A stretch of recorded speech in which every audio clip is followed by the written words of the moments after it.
Welcome to the Problematic Gaze with me, Dr. Lee Arnott. And me, Dave Moore. Each episode, we'll take a piece of pop culture from the last 60 years and examine it through the problematic lens. Is it problematic? If it is problematic, what does that say about society and culture then? And what does it say about society and culture now? And before we take a deep dive into our chosen topic, we'll have a look at the news events of the day. We'll have a look at the TV landscape, and we'll take a look at the pop charts, just to put our chosen topic into context. How are you, Lee? I am all right. I had a bit of a tumble last week, of which I'm not proud. I'd just been out with my friend Lynn. Wasn't drunk, I have to say, and was one of those annoying people that is looking at their phone as they're crossing the road. It was a quiet road, but I saw a bus stop the other side of the road, full of people waiting to go home. I thought, that's my bus stop, I think.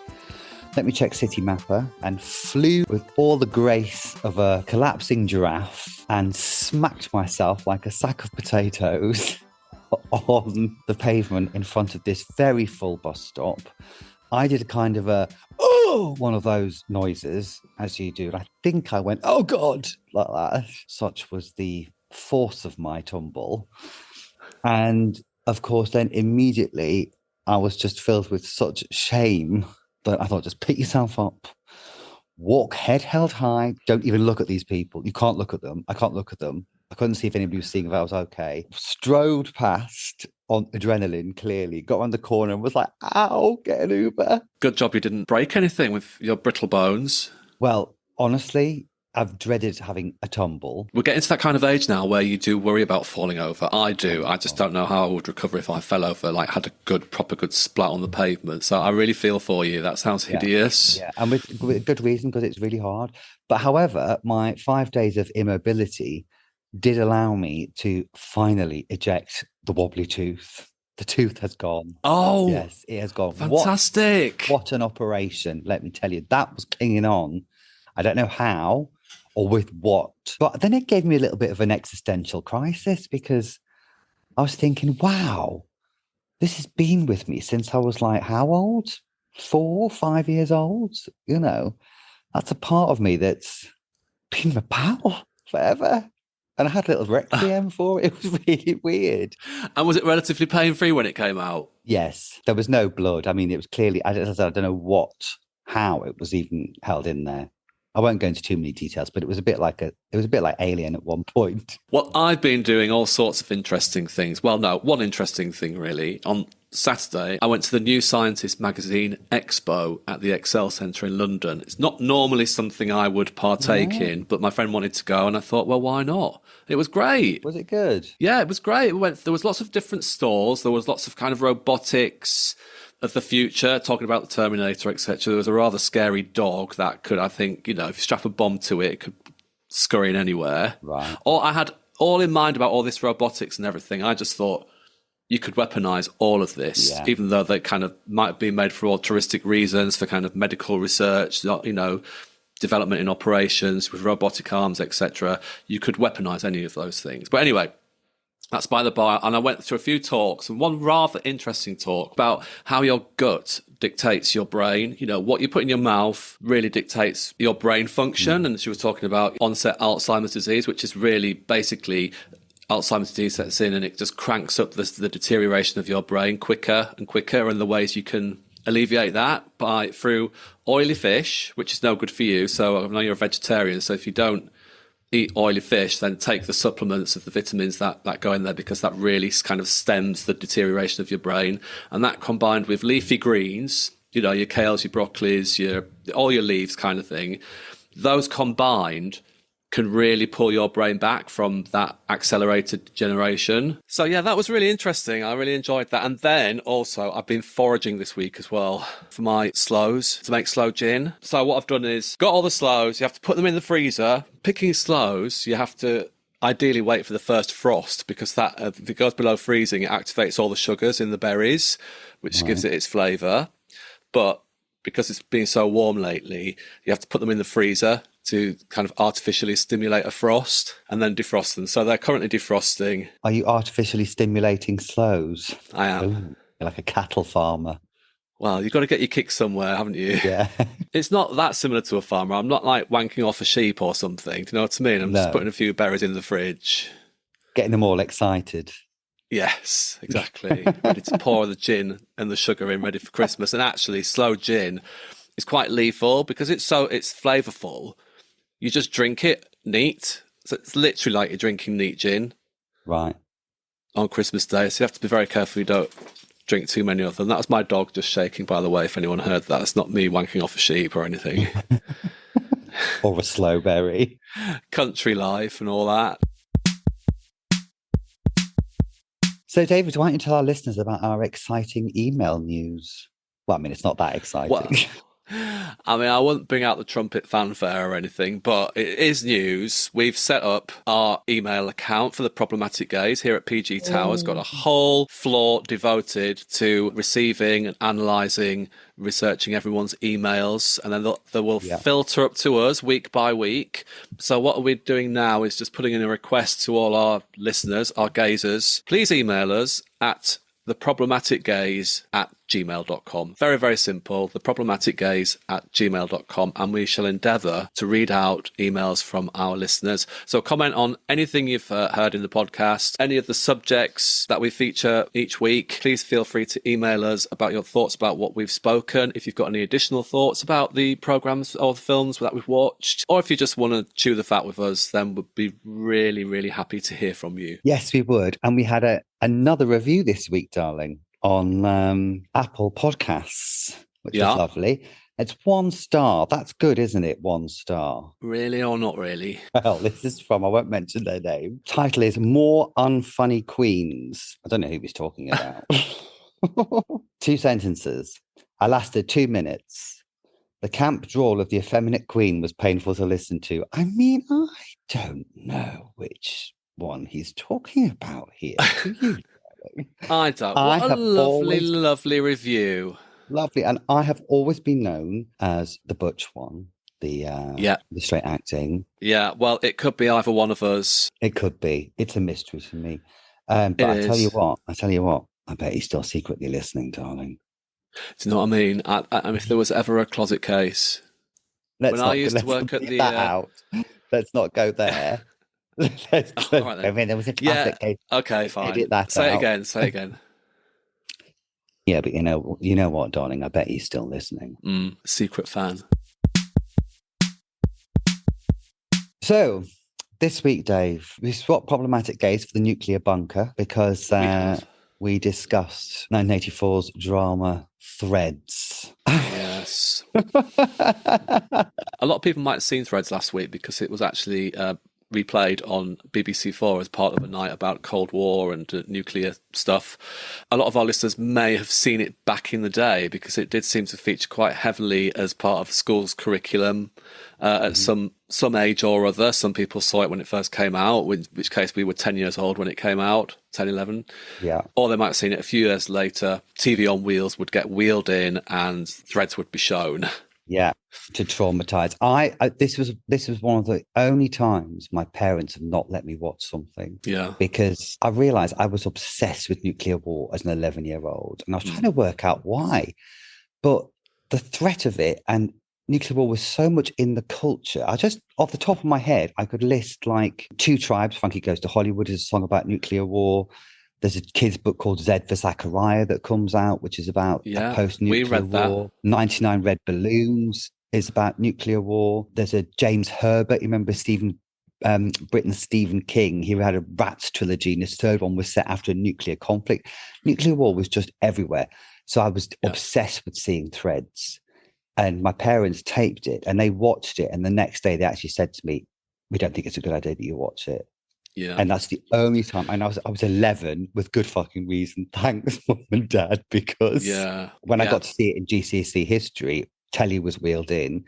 As it finished, I just heard this girl sobbing quietly behind me, and we were all just in stunned, absolute silence. So, yeah. For those who don't know what Threads is, some international listeners perhaps might not know. So for our gazers who have never heard of Threads, Threads is a 1984 British apocalyptic war drama television film jointly produced by the BBC and Network 9 and Western World Television. It was written by Barry Hines and directed and produced by Mick Jackson. It's a dramatic account of a nuclear war and the effects on Britain. specifically on the city of Sheffield in northern England. The plot centres on two families as a confrontation between the United States and the Soviet Union erupts. As the nuclear exchange between NATO and the Warsaw Pact begins, the film depicts the medical, economic, social, and environmental consequences of a nuclear war. So that's in a nutshell. Yes, it's the end of the world. It's the end of the world as we know it. So, before we take a deep dive into Threads, we normally look at the news, events of the day, and what's on the TV, etc. But we've done that a couple of weeks prior to this in the Terminator film, because that was also released in 1984 as well. So what we thought we'd do is look, just to keep the subject matter light, we thought we'd look at who died in 1984. We'd open the book of death and see who we lost in 1984. Johnny Weissmuller, American swimmer and actor. He played Tarzan, didn't he, in the black and white versions? Yeah, he did. He died in January. Marvin Gaye died in April. Yeah, he died of gunshot wounds. I remember when he died, my mother was really upset. She loved his music. Oh, he's got such a beautiful voice, Marvin Gaye. I know. Tommy Cooper dies in April that year on stage. Dies literally on stage, doesn't he? He's doing his act. He has a heart attack. And people think as he slumps on the stage, it's part of his act. It's actually on video, I think. It's quite weird to watch. And the audience is just clapping and laughing. And they thought it was part of the joke, you see. And it was on live TV. I remember watching it with my mum and dad. And they were laughing away. And then there was this hand would come out the curtain to try and pull him. Yeah. And then they had to cut to a break. I remember it that vividly. Yeah. And everyone said afterwards, well, it was the way he'd want to go. You know, doing what he loved best. I mean, I can think of nicer ways to go. We lost Diana Dawes in May as well. I remember that was a big thing when she died. And she'd become a kind of almost like a caricature of herself, hadn't she, in later life? But she was a superb actor when she was younger. She was so good. Yeah, and speaking of which, another comedian, beloved to the British public, Eric Morecambe, died May the 28th that year. I mean, so big loss, huge loss for the entertainment industry. UK. Yeah, the entertainment industry. As part of Morecambe and Wise, they ruled television for like the 60s, the 70s and the 80s, you know, and their Christmas specials were drawing like 28, 29 million viewers. You know, it was astonishing. You can watch them now and they're still hilarious, especially their skits with, you know, the famous film stars that they used to get on, Glenda Jackson, amongst others. Richard Burton dies in August. The film I remember most about Richard Burton is Who's Afraid of Virginia Woolf with Elizabeth Taylor. Yeah, what a fantastic masterclass in acting that. Yeah. I had a friend who in the late 60s was in LA and Richard Burton had a bit of a fancy for her.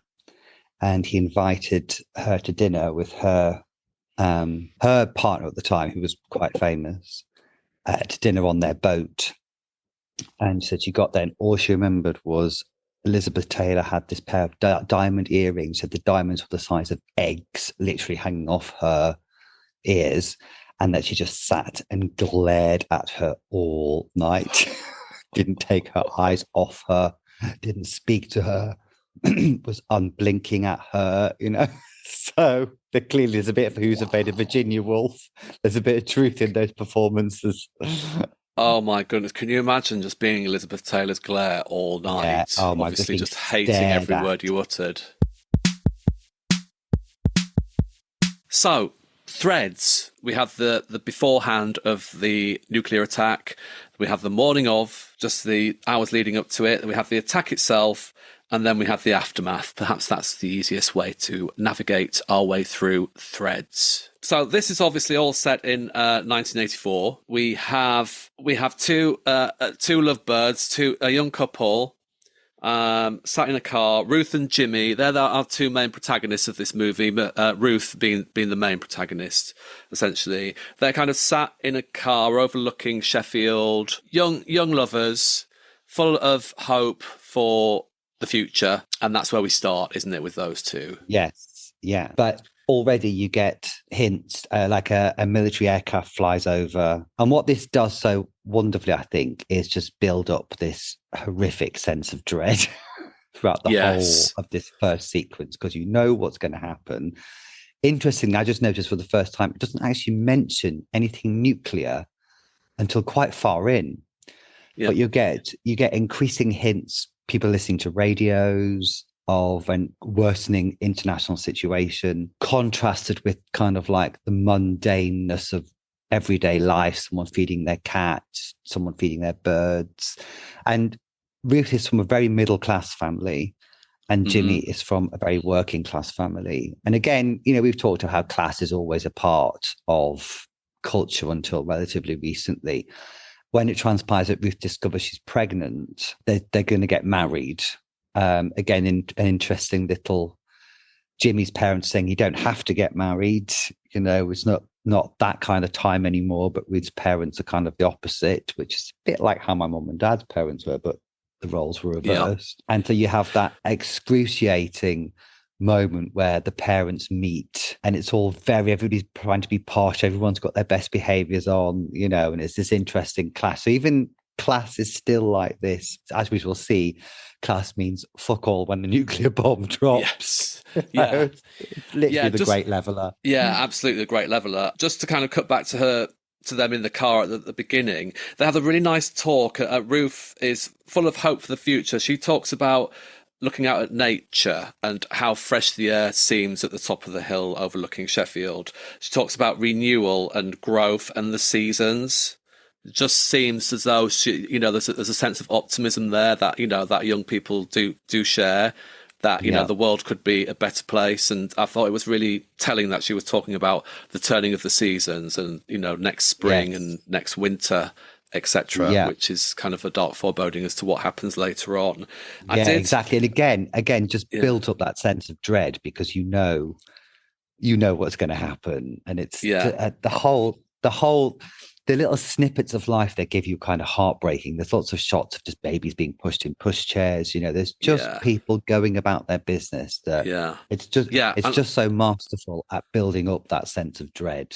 What struck a chord with me, and I'm sure it did with you too, just knowing, whether of the similar age, it just brought back so many vivid memories of life in a northern town in 1984, all those nostalgic elements. We heard of the football scores going on, which, was a fixture of both our childhoods. For Saturday afternoon, the scores were being read out. For me, this was a very vivid memory I have of Saturday afternoons of watching the football scores, watching the wrestling, and then my mum used to make us like an inside picnic that we used to have on the floor. Right. All those kind of mundane things were mirrored in this episode, even down to the way it was filmed. It just reminded me, made me very nostalgic for 1984. And also, we talk about the class imbalance and the way they were talking, and there was the scenes down the pub. It was very soap like. It was very kind of kitchen sink drama. The way it reminded me a bit of Coronation Street at the time. Like these are the lives of these very ordinary people in a northern town. Life goes on as it ever does, day by day by day. Well, the original plan was to film with the stars of Coronation Street. That was what was originally mooted. And Barry Hines was creating it with the idea because they thought it would be really effective for the viewers for exactly that reason. These are the ordinary people that you see. But then they were thinking about it. They were like, do we really want to see Deirdre Barlow like crawling through the wreckage of Sheffield? It was like maybe not such a good idea. So then they went for a cast of relative unknowns to make it hyper realistic. And the whole thing is filmed in this kind of near realistic sense, isn't it? This style of it is almost documentarian. And going back to like Ruth and Jimmy, they're looking at flats. They're looking at this little council flat which is freezing because they can clearly see their breath in it. But then what's interesting is as the viewer's dread grows with the worsening situation, the character's dread grows as the situation starts to impact on them more and more, and things are starting to change and preparations are starting to be put in place. And this is when we meet one of the civic heads and we see what government is doing behind the scenes to prep for nuclear war, and so we start to get a tension building up there as well, as they're ordering like fuel needs to be requisitioned, food stocks need to be got hold of, so all this is bubbling away. And we see that tension erupt with Ruth when they get the flat and they're peeling the wallpaper off. Again, another really 80s thing. I seem to remember parents peeling a lot of wood chip off walls. Yes. And she starts crying. She's clearly the situation is getting to her. What's happening? I thought it was quite telling because everything that was going on, even though we were kind of presented with, there was a kind of a narrator telling us about what was going on in the Middle East, in Iran, etc. But none of the protagonists in this film and the wider characters were paying attention at the beginning, and it was always on the radio in the background or the TV in the background of the pub, and throughout the course of the few days that this takes out, the beginning of this takes over, they started to pay attention to it. It was obviously the tension was building abroad, and that was, there was no social media in those days. So, you didn't have immediate, hour to hour updates of what was going on. So there's only very brief flashes of it in their lives. But it was interesting to see how the story in the Middle East was unfolding and how it started to capture people's attention. Up to the point where they're in the pub at one point. Jimmy and his friend were talking, and his friend said, when the bomb drops, I want to be right underneath it, and pissed out my mind. So it was starting to filter into their psyche and their consciousness. Well, there's even that scene in the pub later on where there's something on the news comes on the TV and the landlord switches it over and everyone asks him to switch the TV back to the news. So you're right. There's a growing awareness of the character and the part of the characters. And we see like anti-war demonstrations when conflict actually breaks out, not nuclear conflict breaks out. We see a panic in the supermarket and that starts to, the prices are going up. And so there's all this kind of... I thought that was really interesting, that the build up to it, because it wasn't as though they were just going about their everyday lives and then a bomb dropped on them. It felt as though society was starting to break down before the bombs actually came. With the demonstrations, the CND demonstrations, the woman quite memorably saying, "No, you can't win a nuclear war," and the panic started, and the fuel shortages, and the profiteering, and the looting, and it even got to the point where it was saying that the subversives were arrested, so the people who were protesting about it were starting to get bundled into police vans to kind of quell the national panic. So that was really interesting. It wasn't just a clear case of a bomb drops, goodbye everyone. Yes. Yeah.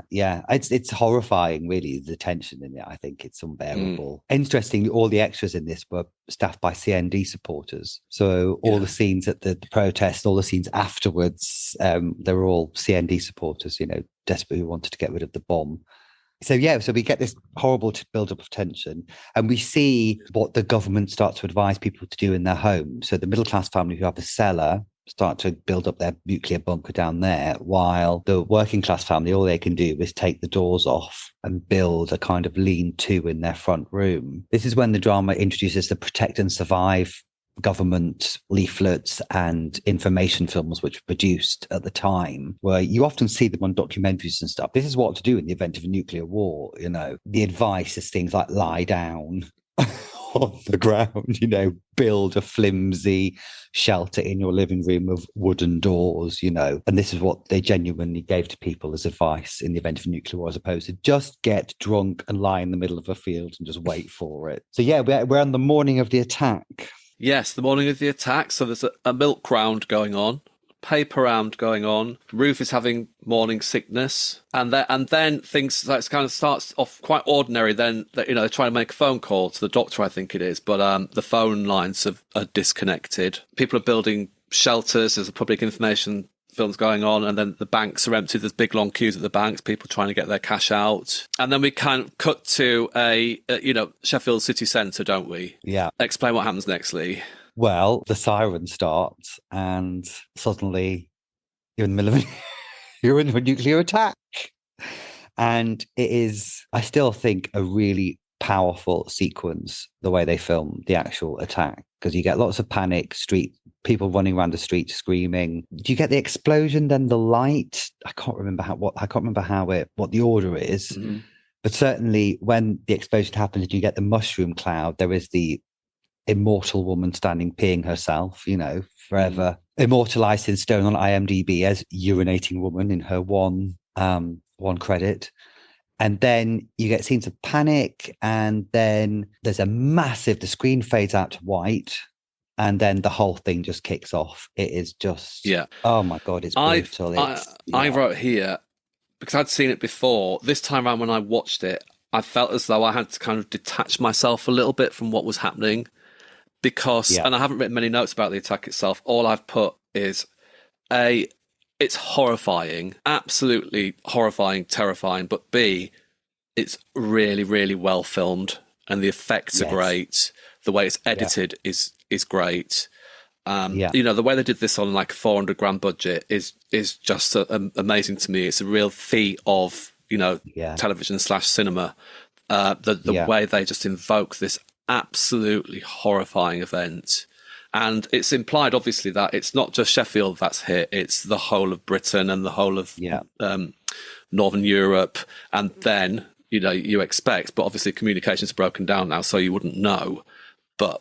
I mean, we suspect it's the whole of the Soviet Union and it's the whole of the USA as well. It's just like the whole of the Northern Hemisphere is this raging fire. Yeah, absolutely. And it's just the intercuts are so clever. The things you see in milk bottles melting, a little toy ET in flames, a shot to Jimmy's parents. Jimmy's mum's on fire and they're trying to put a fire out that's come on in there.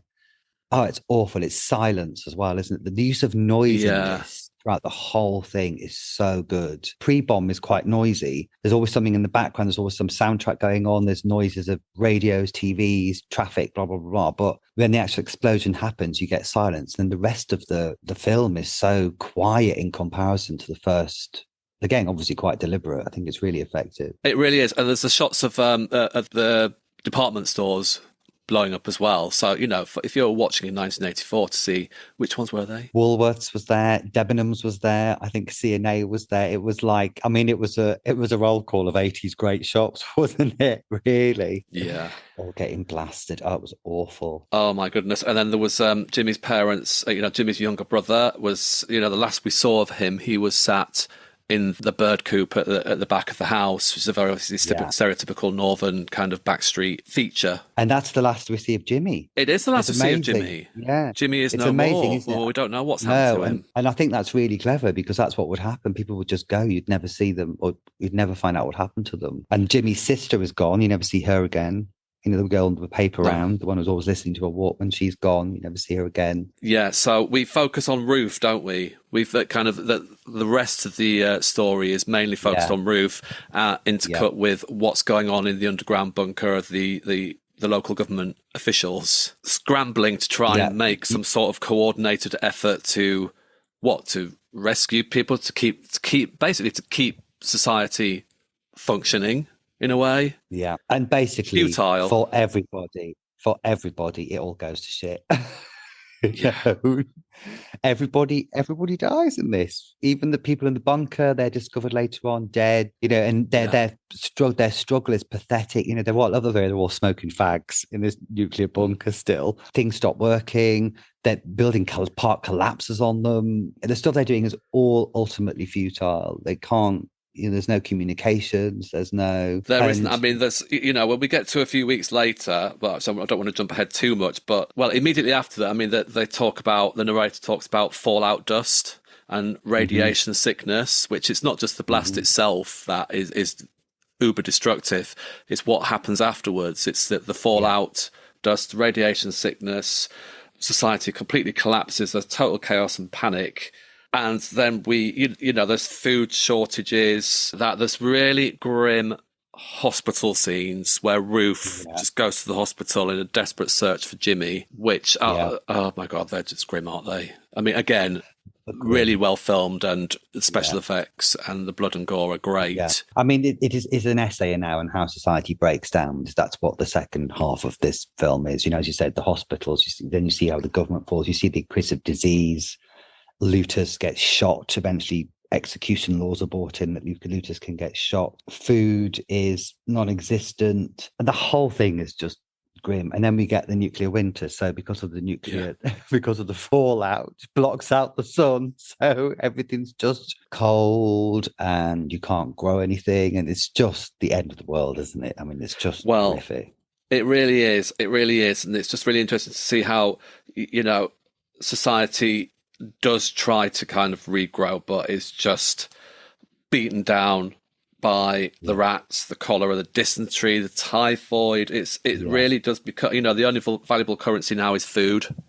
And there is a scene where a man is basically selling rats in a bucket for people to eat. It becomes survival of the fittest, basically, in the simplest Darwinian terms. It's like every man and woman for themselves. It's estimated, again in the narration, that there's between 10 and 20 million corpses in the UK. The harvests fail, or they're really weak and diminished. They set up a special courts of justice for people who are looting. It just becomes a Wild West, basically. Yeah.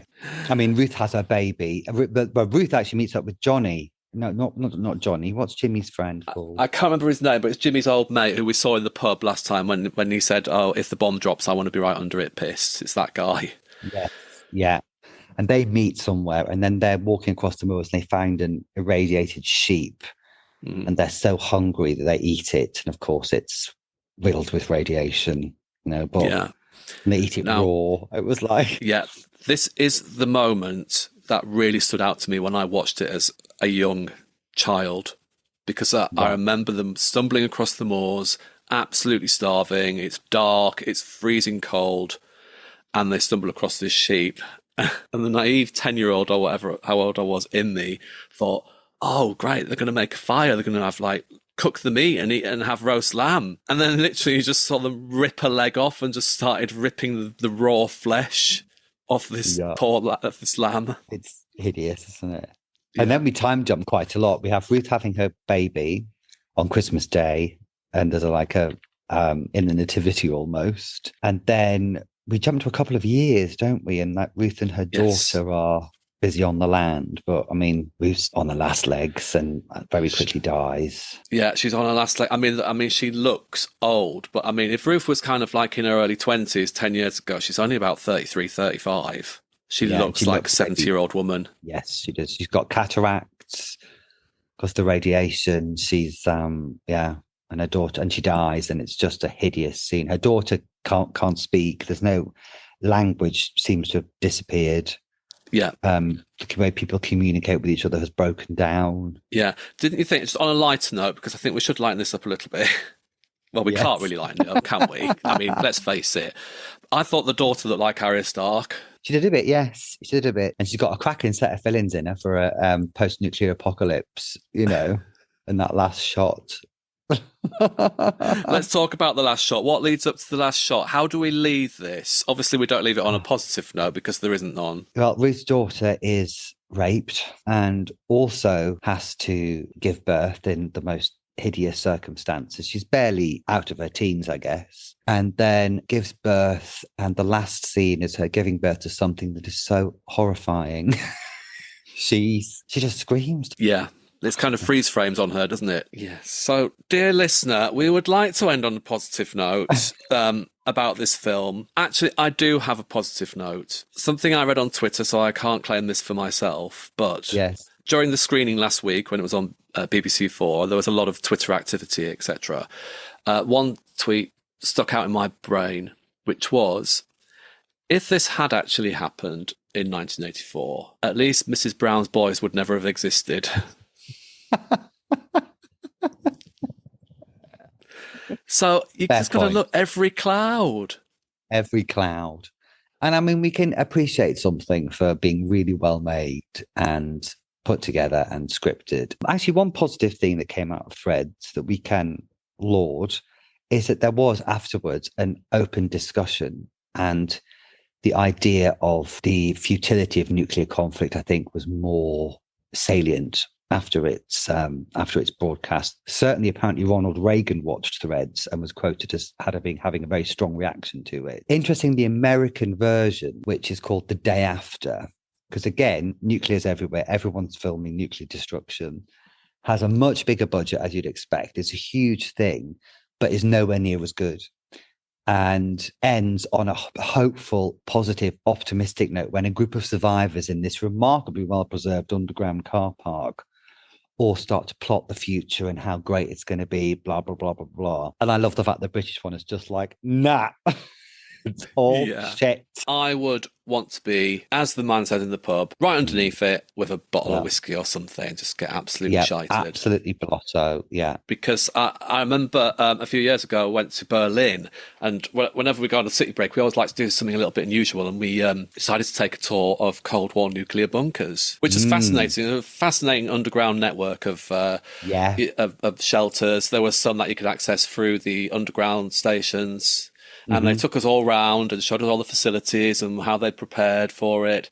And at the end of the tour, they said, look, if a nuclear bomb dropped on Berlin, you'd be fucked. This would all be destroyed. It was there more for show. It's to reassure the public and to show the enemy, whoever that would be, the Soviets in this case, that we're prepared for you. But in reality... you'd just be, you probably wouldn't be immediately wiped out, but you would die a slow and painful death down there in that bunker. Painful death, yeah. Your husband and I went to a nuclear bunker. I can't remember which county it was in, not far from London, years ago, and exactly the same thing. Yeah. Although I think you have more of a chance out there because it was in the middle of nowhere, but it's super interesting. But imagine living in one of those things for months. I mean, it's like being on a submarine, isn't it? I wanted to ask you one final quick question about Threads. From your telly eyes, what did you think of the device of using a narrator in what was a piece of fiction? So occasionally this narrator would come, and give facts about what was happening and stuff and blah, blah, blah. I thought it was a really, really good device. I thought that was one of the devices that really hit home because it was a good way of imparting all the information without having to do it through the storytelling stuff, because we were obviously focusing on the working class and middle class families in Sheffield who wouldn't possibly know all these details. And it kind of gave it almost like a docudrama feel. So, I thought it was a really good device and unusual as well. And I thought it would hit home more with the public who were watching it at the time because it would be a little bit unnerving. It's like, what are we actually watching? Are we actually watching a drama or a documentary or what we're doing? So I think that would just lend to the unsettling nature of the subject matter, I think. Yeah. And that's all my thoughts on Threads. My brain was apocalypse after watching that. So that was Threads. Hopefully you've stuck with us through that, dear gazers. But we absolutely assure you that next week is going to be a real palate cleanser and it's going to be fun. What are we looking at next week, Lee? Well, crack open the bolly, darling, because next week we're going to look at surely a comedy classic, absolutely fabulous. And we are going to be exploring the exploits of Idina Monsoon and Patsy Stone from what was a seminal comedy of the 90s and which has left a lasting deep scar / impression on gays of a certain age like David and I. Yes, these two unfunny queens are going to dissect an episode of Absolutely Fabulous from season 2 called Morocco, where our two adorable heroines, along with their daughter Saffron, take a little trip to Morocco. So if you can access that anywhere on your devices, then please give that a watch before next week. But it's funny. I mean, we are biased, aren't we, about Absolutely Fabulous. So I think next week is... Obviously, we're going to be dissecting some of the problematic elements of this episode, but it is going to be a celebration, I would say, of Idina and Patsy. You can't not celebrate them, can you? In the meanwhile, listeners, please follow on our socials at Podcast Gaze on Insta and X and Threads. Please do. And please leave us a review. And please send us your lovely emails so we can have a post bag starting. We've got staff by the thousands on the floors below us waiting for communications from you. So we don't let us down. It's a big investment. Absolutely. So yes, theproblematicgaze@gmail.com. Email in and let us know your thoughts and feelings. Yes. So until then, from PG Towers to all our fellow gazers out there, arrivederci. We'll see you next week. Bye.